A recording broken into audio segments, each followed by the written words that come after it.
question is, when did you first meet Stan? In high school, I think, or maybe junior high school. We both grew up here. He was 2 years ahead of me in high school, and we were, in those days we had the unpolitically correct thing of high school fraternities. So we were in the same high school fraternity. So that would have been late 50s.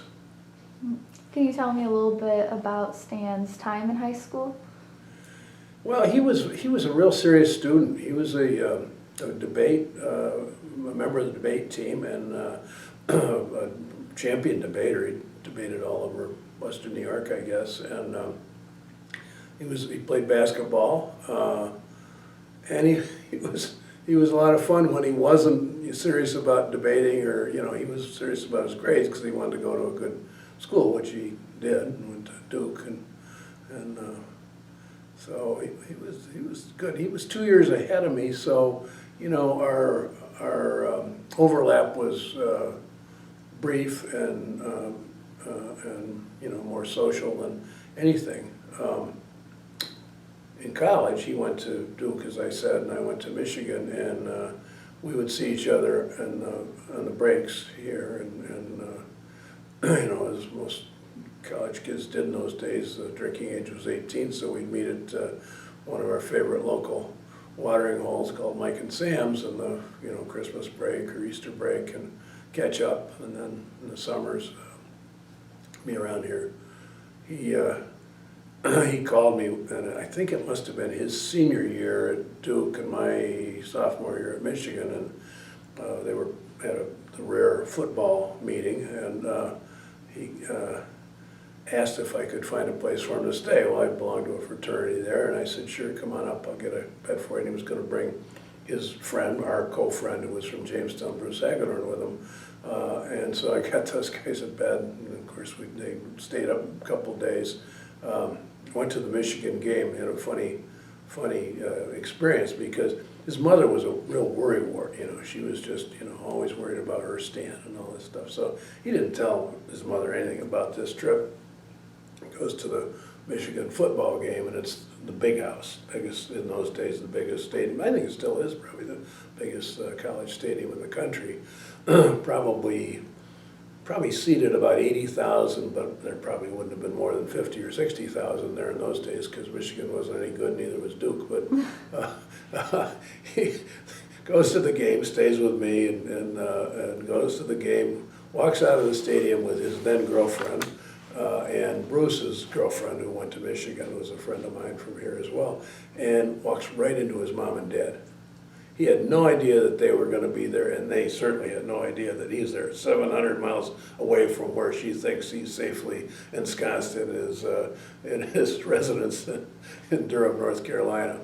Whoa. Oh, wow.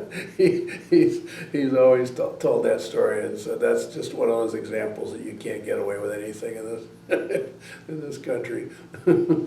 That's funny. So you guys parted ways for college, and then when did you guys reconnect? Did you work on his mayor campaign? What do you know about Stan's time campaigning for mayor? Nothing, because I was overseas in the Navy, Okay. in the Philippines. And he left, I graduated from Duke, went to NYU Law School. I finished at Michigan 2 years later, went directly in the Navy, and I was in the Navy for 7 years. So I came back in 1970, in the spring of 70, April or May, I guess May of 70, and he had been elected mayor the prior November. Mm-hmm. So he was in the first 4 months of his administration. I was in the process of looking for work, and I had no intention of settling in Jamestown, even though my parents were here. I wanted to go to New England, where I'd been in the Navy on my first tour in Newport, Rhode Island, so I liked New England. Anyway, he and my dad convinced me I should interview for a couple of jobs here. And he convinced me. I stopped to say hi to him in City Hall and catch up, and he said, hey, why don't you come talk to the Board of Public Utilities about a job? I said, well, just come on in and talk to him. So I did. And next thing you know, I had a job at the BPU. My office was from here to the lobby to his office in the old City Hall, and we reconnected, and then got back together socially, and we were both married by then. And he had kids, because he brought his little kids into the office. I remember that. I remember seeing John, who's the older one, in a thing on the floor, kid carrier. His wife was a professor at the college. And so we reconnected then. And a few years later, 4 years later, I guess, 4 years later, he called me in one day and he said, "Hey, would you consider being finance director?" I was the business manager of the utilities, and Chuck Hall was going to law school at UB. So we talked about it a little bit, and he said, I said, "Well, doesn't it have to be confirmed by the council?" And he said, "Yeah." Well, the council was like 11-1 Democrat, and I had been a Republican up until about a couple weeks before that, or a couple months before that, I guess, and when I converted. And he didn't know I converted. I just did it one day. And I said, "You might," he said, "I know you're a Republican," but he said, "I think I can get you through the council with no problem." I said, "Well, actually, I'm not anymore, but nobody knows it because it's barely registered," and I changed and so forth. So, it was a classic example where he was nonpartisan. He really looked for the people he wanted and he thought were the best. And that was true for his career in City Hall, and I think pretty much throughout the rest of his political life in Congress and in Albany. He could see past the labels and look at the person, he's probably the only one of the last Democrats that had a Republicans for whoever, Lundine in this case, committee when he ran the second or third time for Congress. Certainly this guy we have in there now wouldn't get a Democrats for Reed committee going. So he was a remarkable guy in the sense that he could see talent, look for talent, and he had a committee, a group of guys, mostly guys, some really wonderful ladies, that helped him run for mayor the first time, and they were from all sorts of walks of life. There was a couple people that were clearly Republican industrialists. There was CPA that was, he may have been a Democrat, I can't remember, I think he was actually, but his clientele were all Republicans, and he just put this team together that Sandy Anderson from, she ended up at the hospital, she was a social worker, and Liz Black, who was a professor at the college, and it was a great team. Rand Chadwick, Miles Lasser, Sam Price would have been a Republican lawyer in town, prominent lawyer in town. But they saw the promise in Stan. They saw that he had a vision, and he was able to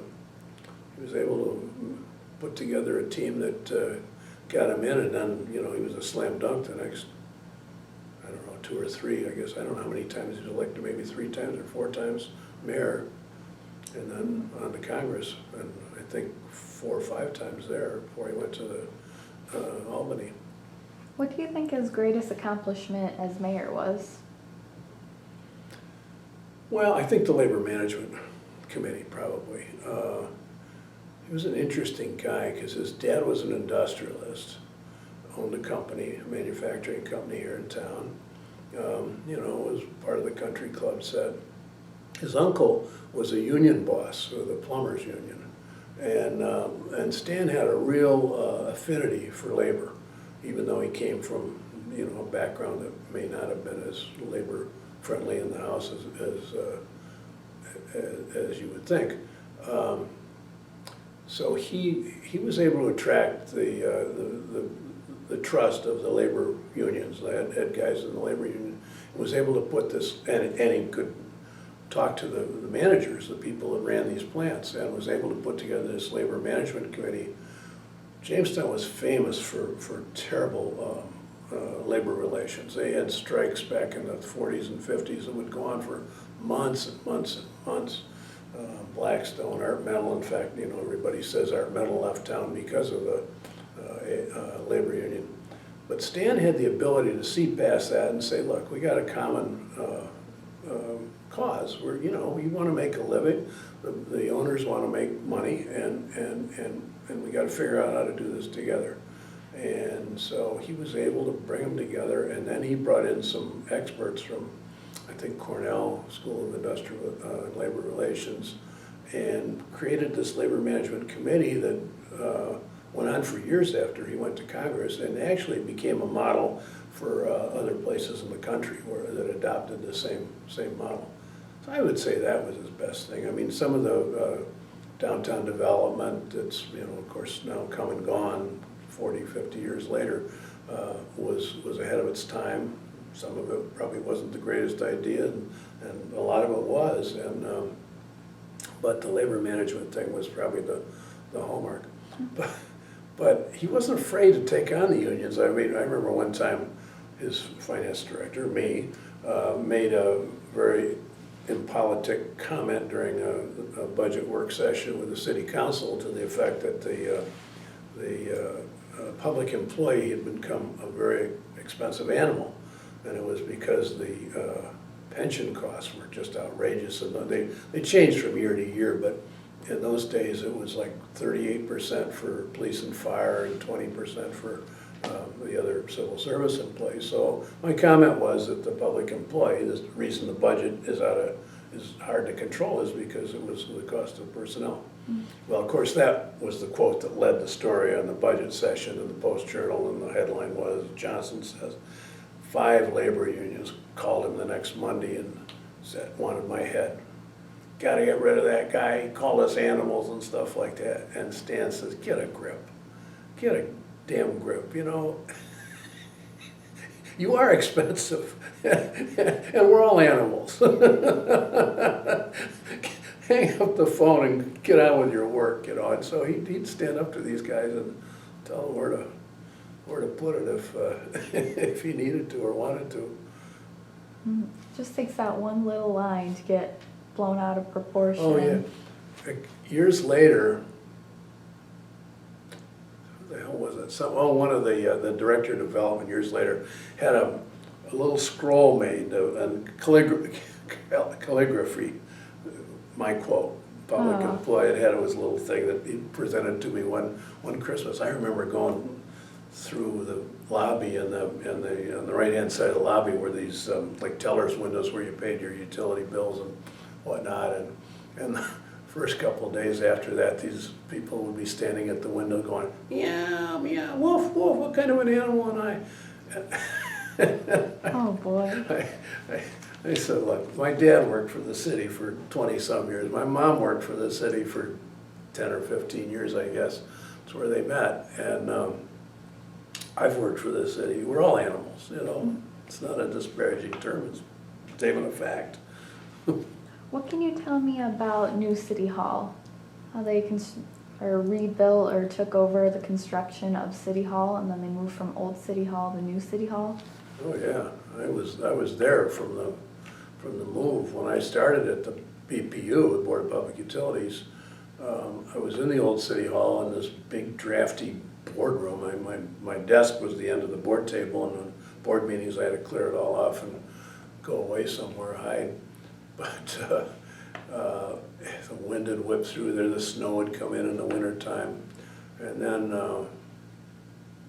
I got promoted to business manager, I guess within about 6 months or 8 months after I started, so I had my own little corner, which is even worse, because my desk was actually directly underneath the mayor's desk. He was on the second floor, I was on the first floor, there was a turret, and they had these round windows, and of course the damn building was built in the 1880s or something like that. So anyway, my job then was to make the transition from the old City Hall to the new City Hall for the Board of Public Utilities. So I was in charge of converting, or of adopting where we were there to one whole floor, third floor of City Hall. So I was very involved in the finishing of the inside because, we were trying to make it all not all the same, but all similar. So I was working with all the other departments, and it was a crazy time. I mean, at the same time, we were trying to computerize the billing system. We installed the first computers in the city government, and that would have been in, well, I guess it was 71, because I think we moved in 71 to the new city hall. At the same time, we bought the first IBM computer system, so I'm overseeing this major conversion from a hand billing system where, you know, I don't know how many tens of thousands of accounts, maybe 15, 20,000 accounts, I guess, between water and electric, from hand card building, postcard building to computerized thing. So it was a crazy time, and excuse me, but it was an exhilarating time because we were going into a modern era. I mean, we were so far behind in that old dump of a building. It was a classic building, if you see the pictures, but terrible place to work. How much did Stan have to do with the construction of new City Hall? Well, he was not involved in the design and the contracting, I don't think. He might have been a little bit because he was on one of the, he was on the planning board, I think, or he was chairman of the planning commission or something like that. But I don't think he really, he wasn't mayor when the decision was made. But he was mayor throughout most of the construction time through 1970. Yeah, through 1970. Yeah, he was because. Yeah, because we existed in the old city hall while they were building the new city hall around us, and then, yeah, the old city hall is where the plaza is now, that's right. They built a new city hall exactly next door and behind.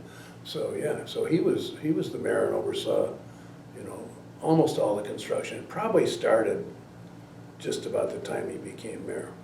And I forget who the prior mayor, Whitehead maybe or something, or Fred Dunn, either one or the other. Started it, but then he continued and completed it, and completed Tracy Plaza, and made the transition, contracted with the county to take over the 5th floor, which helped pay for the construction. What can you tell me about the special election of 1976 when Hastings resigned?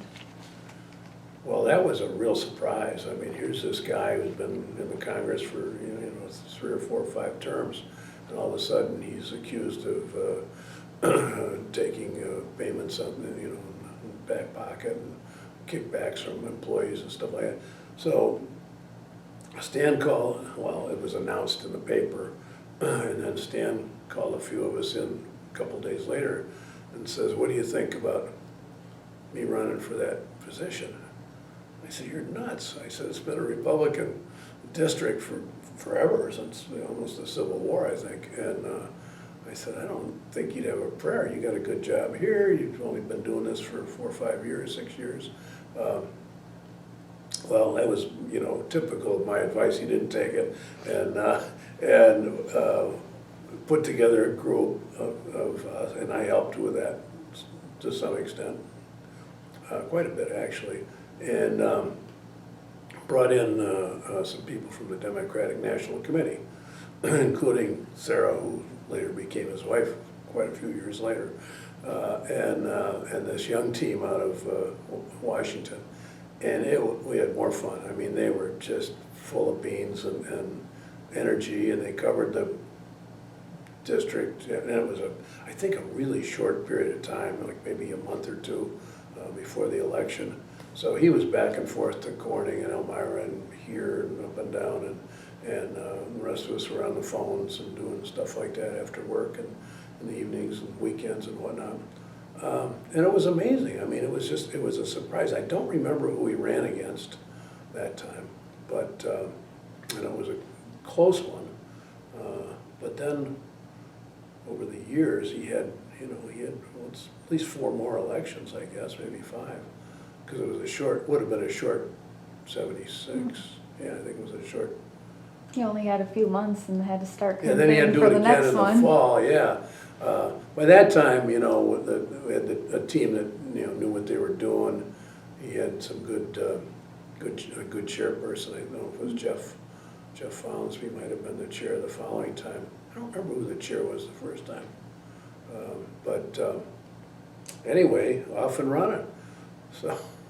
So he did a great job down there, and he brought a lot of energy to, of course, he was on the tail end of that new 1974 Congress, I guess. Yeah, and so I think that was a year when there had been a lot of new people come in as Democrats. Because of the Watergate scandal? Yeah, and he came in so he was a junior member of that class, but it was a great class, and you know, his old debate nemesis from Niagara Falls, John, what the hell's his name? Christ, now I'm having a senior moment there, but he was in that class, and they were great friends, and he served for another 20 years, I guess, after Stan left Congress. What do you think Stan's greatest accomplishment in Congress was? I don't know, how do you make a great accomplishment in Congress? You have, you know, when you're one of 435, you're in the majority. Again, I think he did introduce some bills that made, institutionalized some labor management committees nationally, and provided some assistance for communities that were interested to establish them. I know he was involved in that. He was involved in some senior citizen legislation, which I don't really remember what it was, but I know he was like the chairman of the subcommittee on old fogies or something like that. I don't know what the hell it was, but he was doing that. I don't remember a lot about his Congress days. I remember when he was thinking about running for, or Cuomo had asked him to run for lieutenant governor, and again, you know, we'd see each other just almost every time he was home. Not every time, but a lot of the time. And I don't know what year that would have been. 70, let's see, when in 76, he was there 10 years, so it was in the 80s. So I was at Chautauqua then. Well, his mom had a cottage in Chautauqua, so he would come to Chautauqua in the summer, and we would sit on the porch and have a couple and talk. And he said, Cuomo wanted to run for lieutenant governor, and once again, my great advice was, what are you, nuts? What do you want to do that for? That guy won't let you do anything, and you'll just be a stepping stool for him. Well, that didn't turn out to be the case. Cuomo gave him a lot of leeway and gave him a lot of things to work on, and represented him in many areas very strongly. Unusual for lieutenant governor, usually just an honorary position, runs the Senate, you know, as the president, pro tem of the Senate. But he had some major, one of them was to try to get a cyclotron or some kind of a atom smashing thing located in New York State. It would have been a major accomplishment. Would have taken a lot of land and huge money. I don't know if they ever got it anywhere by the time it was over, but he spent a lot of time working on that, and you know, working on small city development issues. You know, he was well aware of the problems that small cities like Jamestown had, and helped some of the other ones find ways to survive. Some of the, you know, so many of us have lost manufacturing to China and other places, or to modernization, robotics and things like that. So he would spend time, you know, trying to help people find alternate development opportunities. I know he was involved in the new drug administration that Cuomo assigned him to being chair of. That's right, he was a drug czar, wasn't he, for New York State? I think that was one of the things. Yeah. And also high-speed trains. He was in charge of trying to initiate getting high-speed trains in New York. But there's a lot as his time as lieutenant governor that I'm not quite familiar with. The drug thing was trying to, you know, get a handle on it was pre-opioid crisis, but it was basically the same sort of thing, and it was trying to get a control on the oversubscribing prescribing of drugs by the medical community, and registration of prescriptions statewide, so you could see who was, over prescribing and maybe take some actions, or if it was in a inappropriate way where there's corruption or something like that involved, be able to take some action. The high-speed train was, where the hell was that, from New York to Chicago? I can't remember where that was supposed to go. Mm-hmm. That didn't happen. That would have been nice if it did. Like high-speed It would, trains are it'd be fabulous if you could get on wonderful. a train in Buffalo and be in New York City in 4 or 5 hours, Mhm. rather than that terrible drive, Well, it's not a terrible drive, it's just long. And even Amtrak it's just too slow, and they don't have the right of way. Freight trains have the right of way. Yeah, It's just, it's not, and their scheduling is, here is terrible, because the trains that leave going east, I think, are like 1 in the morning or 3 in the morning, or, who the hell wants to drive to Buffalo and drop your kids off and then drive back to Jamestown at that time at night in the morning? yeah. Then you have Europe, and their train system's great. I know, gosh, when we go to travel over there, you just get on a train in Munich and you're in Nuremberg in an hour and a half, or, England, London to wherever you want to go. I'm always amazed at how many lines there are. We've done Rome to Florence, and they're smooth, they're quiet. My friends and I from Bonas, we actually went to Europe in June, and that was one of the main ways we got around, is we traveled by train to the different cities. Oh, did you get a Europass? Yeah, the Eurail. Yeah, or Eurail, yeah. So where did you go? We started in London, then went to Paris, Amsterdam, Berlin, Krakow, Barcelona, Cinque Terre, Venice, Naples, and Rome. And then we came home. Whoa, man, you didn't let any grass grow. No, we're like, we don't know if we'll ever have this opportunity again, so we got to do it while we have the chance. We saved up all last summer and worked all through school. Even took a job at BJ's in Olean while I was at Bonas to pay for the trip, but it was worth it. That's great, good for you. Yeah, when I was in the Navy, I got a chance to travel a lot, especially when I was in the Philippines, and went to Hong Kong. Now I wouldn't dare go to Hong Kong right now.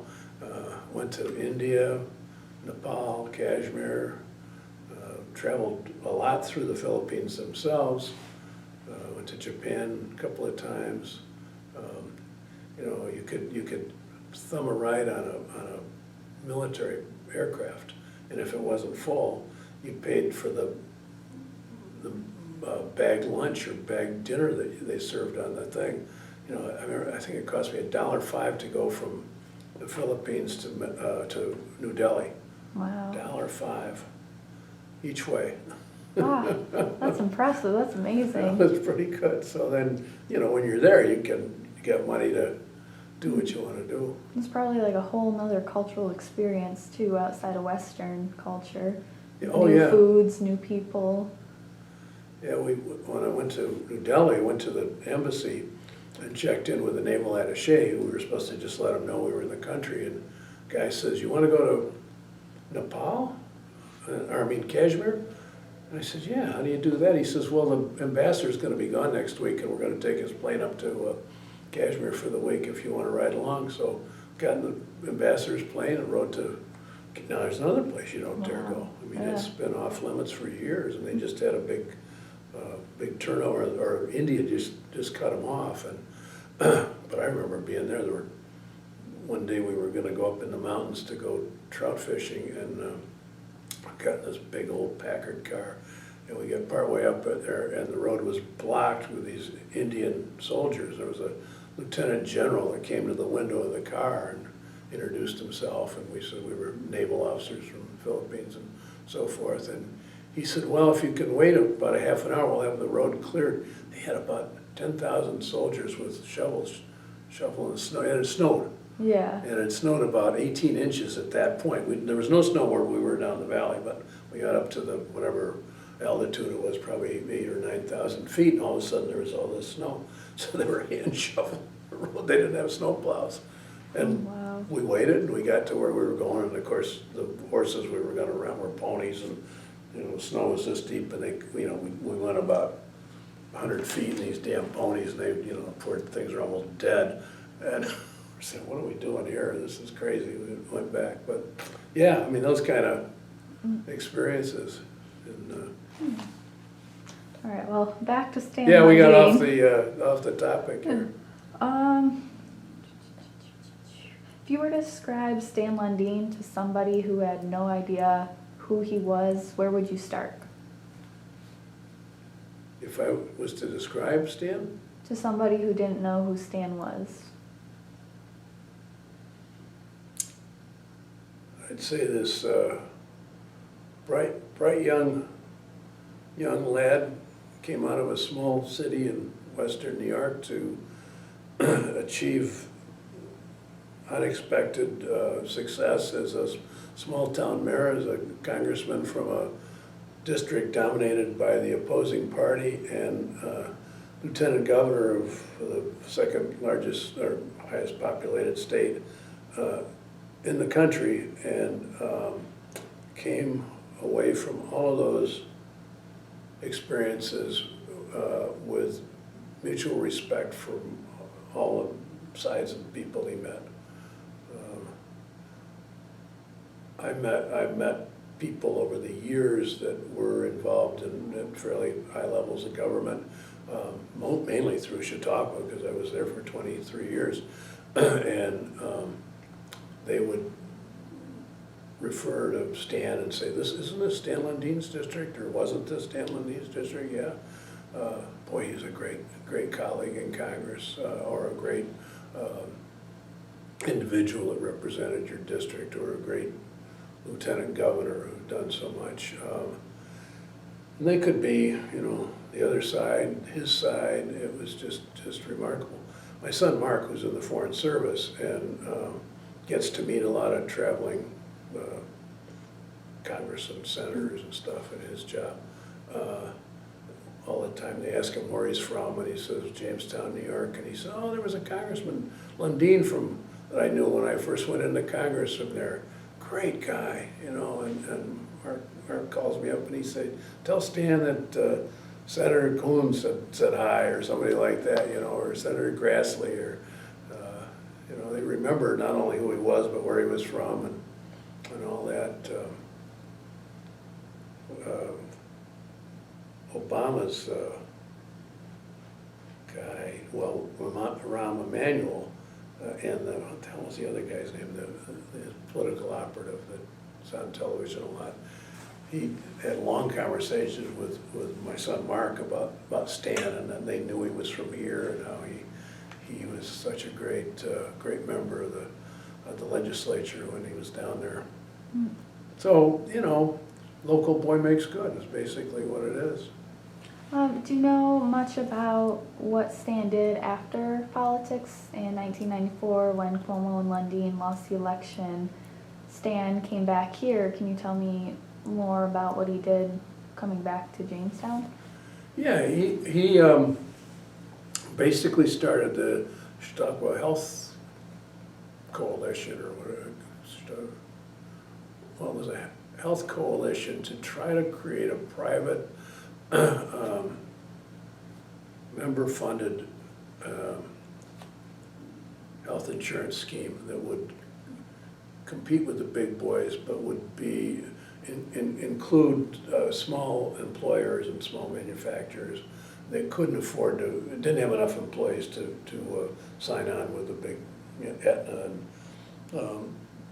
some of the larger national companies. So it was sort of a self-insurance scheme, not a scheme, I mean, in Europe they call any kind of a coalition of legal or insurance from a scheme. Mm-hmm. Here we think of it as a bad word. It's not a bad word.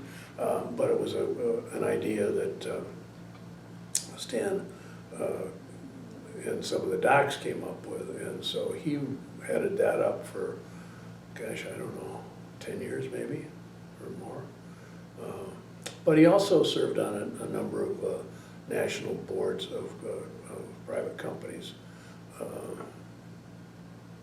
one was National Forge out of Warren, Pennsylvania, and that's a successful, I mean, it's one of those companies that goes up and down with the economy because it's big industry.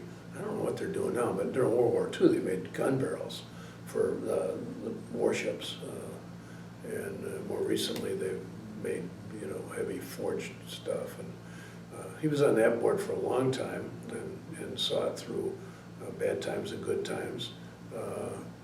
He was on the board of a company called, I don't know what it's called, U.S. Security or U.S. Systems or something like that. That was a company that investigated or did background checks and that sort of thing. And that was a national company that was sold. And he did that up until very recently. And there was one other one out of Kansas City. I forget what the heck it was. Kaufman was the family. So he traveled a bit, served on these boards, and they were serious board roles that he had. But the health coalition was the big deal when he came out.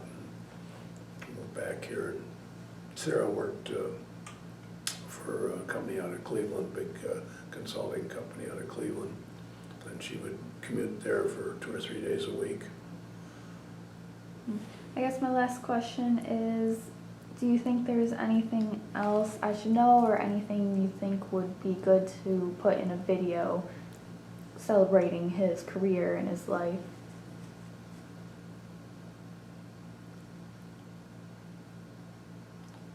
Can't put any of the exploits that we had when we were kids, I guess. I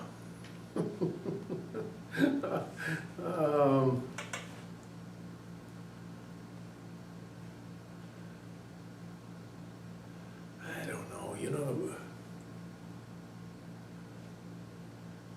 it's hard to know. I mean, in a video, so much has changed. I mean, the neighborhoods, you could probably show some of the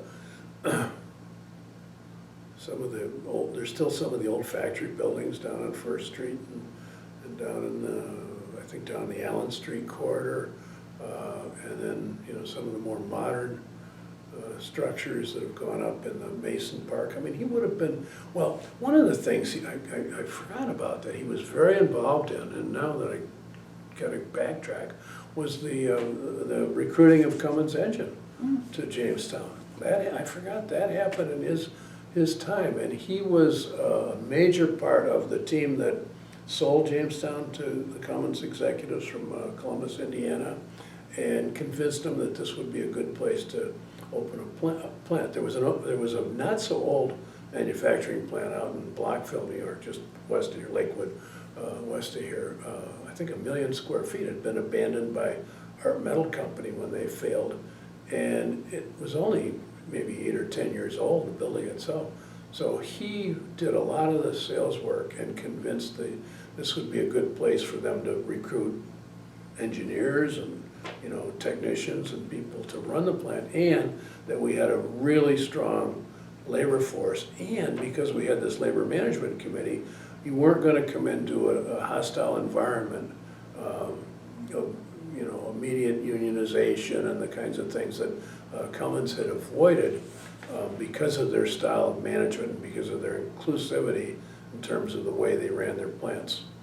So I guess, tailing on to my earlier statement about labor management led to the successful recruiting of Cummins Engine Company, which to this day is, you know, the largest private employer, I think, in the county by quite a bit. I mean, I suppose the county and, you know, the governments and stuff and the college would be the larger public employers, but private employer Cummins. So he was a key figure in that, along with Joe Gerasi, who was the county executive, and a handful of people in the Chamber of Commerce, and he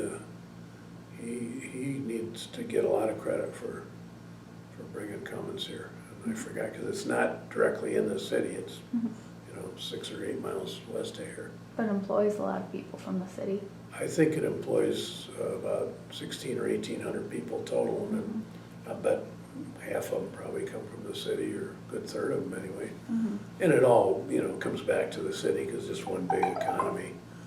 You know, I mean, we're just, and it, you know, it actually rolls over into Warren County, Pennsylvania, and probably as far into well, certainly into Cattaraugus County, you know, because Randolph, and that's sort of a, you know, suburb of Jamestown, and not to Machias, though, I don't think. No, that's quite a drive. I That'd be a commute long from there. haul. It's an hour and 15 minutes. I drive here and then back home. Is it?